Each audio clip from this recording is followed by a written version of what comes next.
Yo, what's good everyone? Welcome back to the channel. Today I'm going to be breaking down the Nhl Dfs slate for Wednesday, April 5th. And we got ourselves just a 3-game slate here tonight where I'm going to go through a couple of my favorite line stacks, some of my favorite individual plays, and some of my favorite value plays. And then we'll wrap up today's video talking a little prize picks. With that being said, let's dive into my spreadsheet here. And we're going to kick things off here like we always do in the top left-hand corner with those highest implied game totals. Got one of these games coming in with an implied total of 7 goals between the Oilers and Ducks. Other 2 games coming in at 6 goals even. And then take a look down here at the Vegas odds where you can see the Oilers, Jets, and Rangers are all favored to win here tonight. And then here's a midweek schedule update. Again, a video here today and tomorrow breaking down each one of those NHL DFS slates, but nothing for Friday as there are no NHL games scheduled. With that being said, let's dive into a couple of line stacks that I like here for tonight. Now, for starters, I do want to mention that I'm absolutely okay playing the Edmonton Oilers here tonight,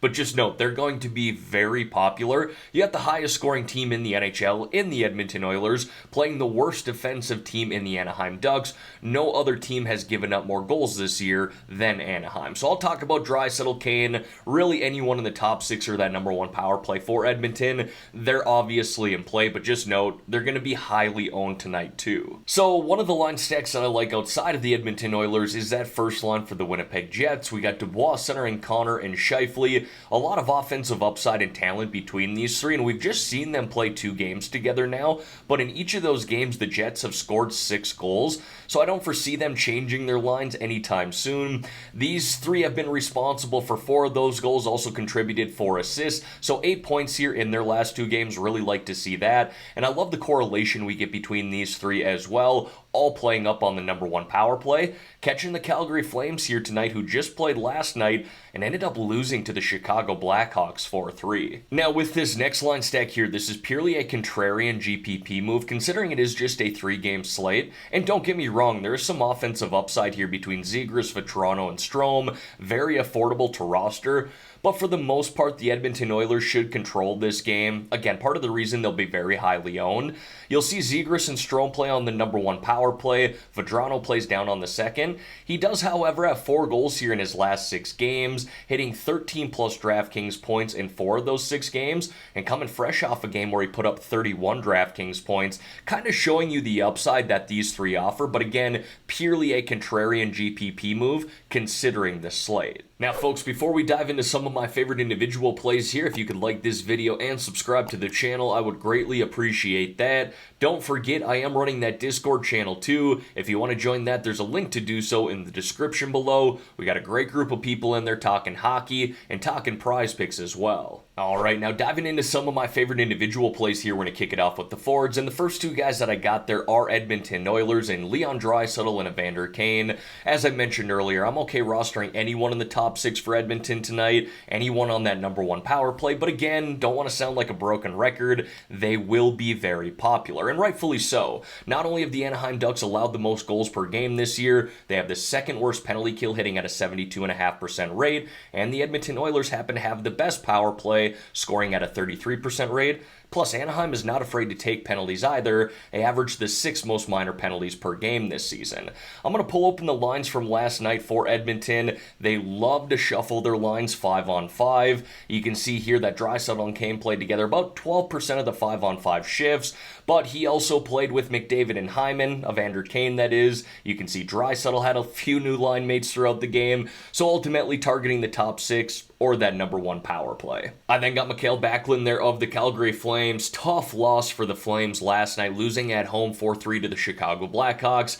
I don't want to say they're eliminated from the playoffs at this point, but that was a must-win game for them.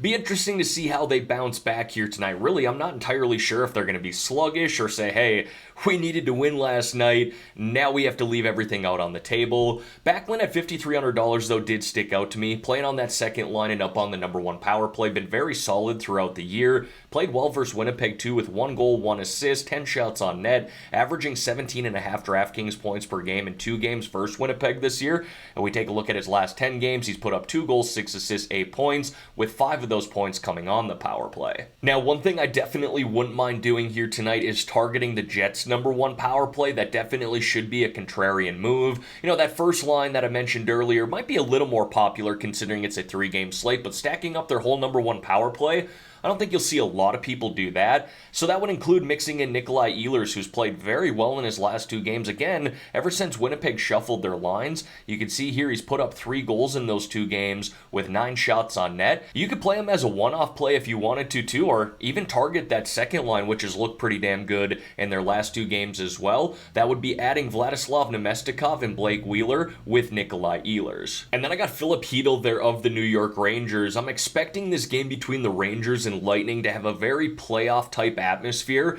Both of the goaltenders in Igor Shesterkin and Andrei Vasilevsky have been playing lights out hockey as of late, so I like both of those goaltenders and probably the route I'll be going when it comes to the goalie position tonight. But I also don't mind that third line for the New York Rangers. They've played together pretty much all year long. Alexis Lafreniere, Filip Chytil, and Kaapo Kakko, very affordable to roster, and Chytil's had some really nice games this year. In just those last 10 games, he's put up 3 goals, 4 assists, 7 points, averaging around 3 shots on net per game. Not bad at all for a guy priced here in the 4K range, again, considering it is just a 3-game slate. Now, moving over here to the defensemen, and notoriously, I would highlight guys who all play on the #1 power play, so I do want to mention here, I have no problem spending up for Morrissey, Fox, or Anderson, and targeting that #1 power play for their team. But being that it is just a 3-game slate, I figure we could get a little contrarian at the defenseman position too, with guys like Jacob Trouba and Noah Hanifin who play on their team's #2 power play. These guys both log big minutes and very capable of racking up DraftKings points in a number of different ways. Both these guys could realistically have 3 block shots in this game, getting you that 3-point DraftKings bonus, could add 3+ shots on net as well, and could even find their way on the score sheet. They're not point per game type of players, but Trouba has 30 points in 77 games, Hanifin has 37 in 77, so they're certainly capable of getting there, and very affordable considering the slate too. Now, 2 guys that I will be targeting on their team's #1 power play are Evan Bouchard of the Edmonton Oilers and Cam Fowler of the Anaheim Ducks, playing against one another here tonight in a game where we could see a handful of power play opportunities. Again, the Anaheim Ducks averaged the 6th most minor penalties this year, and the Edmonton Oilers averaged the 5th most, so these guys, being that they're super affordable and could see a handful of minutes on the power play, I like going this route too. Note that Evan Bouchard will definitely be a part of that popular group for the Oilers tonight, but really hard to ignore him at that price. Now, I kind of just talked about the goaltender situation. Andrei Vasilevsky, Igor Shesterkin have both been lights out as of late. Shesterkin's played great throughout the month of March. Definitely what you want to see if you're a New York Rangers fan, but Vasilevsky here at $7,400, I had to put him on the spreadsheet. He's allowed just 3 goals here on 134 shots on net in his last 4 games. That's a save percentage of .977. He's had 2 shutouts during that stretch as well while playing the Bruins, Hurricanes, Islanders, and Capitals. Certainly not easy opponents, but again, everyone, being that it is just a 3-game slate, 6 goalies to choose from, I'm not really discounting any one of these guys here tonight. And as always, going to wrap up the spreadsheet here with 3 low-priced options or sub-4K forward plays. First guy I got there is Alex Killorn of the Tampa Bay Lightning, playing on the 3rd line right now, but up on the #1 power play. He's got 4 goals, 4 assists, 8 points in his past 10 games, and has quietly put up 59 points in 77 games this year.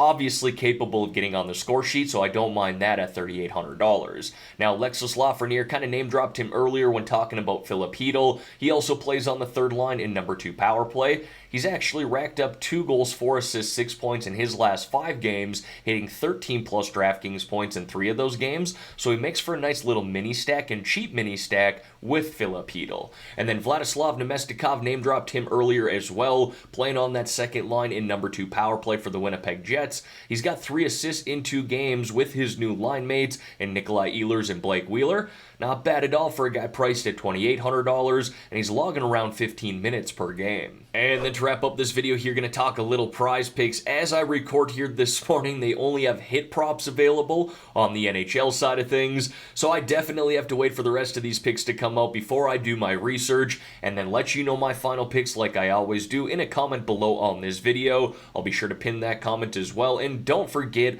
I post all of my picks in my Discord channel too. If you want to join that, there's a link to do so in the description below. Now, for those of you who have not signed up for Prizepicks yet, but you want to get in on this action, I got a promo code that you should definitely take advantage of. When you're signing up, use my promo code GRIFF.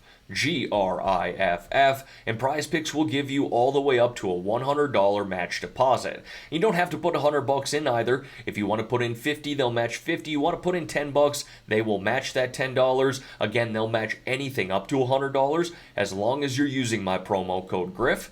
GRIFF upon signing up. Alright everyone, that's going to wrap up this video here for today. As always, thank y'all for taking the time out of your day to watch the content here on this channel. If you could like this video and subscribe to the channel, I would greatly appreciate that. Let's have ourselves a great day here, folks. Let's win some money on this 3-game slate. In the meantime, I'm out of here.